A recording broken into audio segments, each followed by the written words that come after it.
मेरा सवाल यही है कि जो एकाएक ये निर्णय हुआ है, इसके पीछे आपको क्या दिखाई दे रहा है कि अब क्या ये फुल स्टॉप लग गया इस आंदोलन में, या ये एक विराम लेकर वापस 2 कदम पीछे हटके छलांग लगाने की बात है, या अंदर खाने कोई मामला जम गया है, कोई सेटिंग हो गई सरकार के साथ जिसकी वजह से ये सब फाइनलाइज हुआ है? आपको क्या लग रहा है?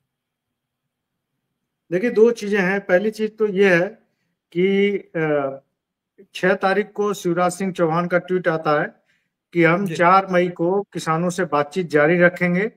और डल्लेवाल जी से वो ट्वीट में अपील करते हैं कि आप आमरण अनशन का जो वो मुद्दा है, जो जिद है, वो छोड़ दीजिए।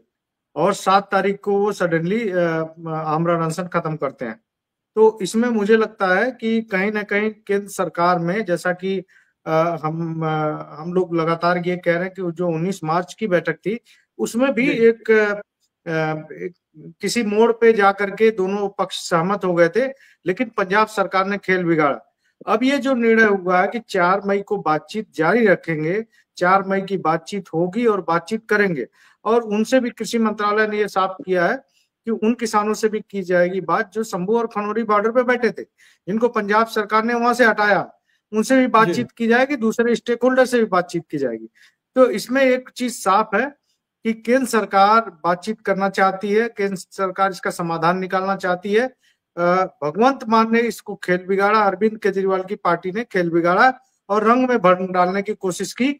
और वो बात सही है केंद्रीय कृषि मंत्रालय के अधिकारियों की कि एक लेन वो लोग खोलने के लिए राजी हो गए थे शिवराज सिंह चौहान जी के अपील पे, क्योंकि शिवराज सिंह चौहान खुद किसान है, खुद किसान परिवार से आते हैं, उनका खेती किसानी आज भी उनके घर पे होती है।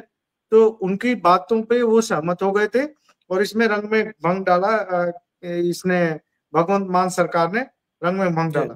तो मुझे जो कल का एपिसोड है, परसों से और कल तक का जो एपिसोड हुआ है, उसमें मुझे लगता है कि केंद्र सरकार से किसी लेवल पे कोई पैक्ट हुआ है अंदर खाने।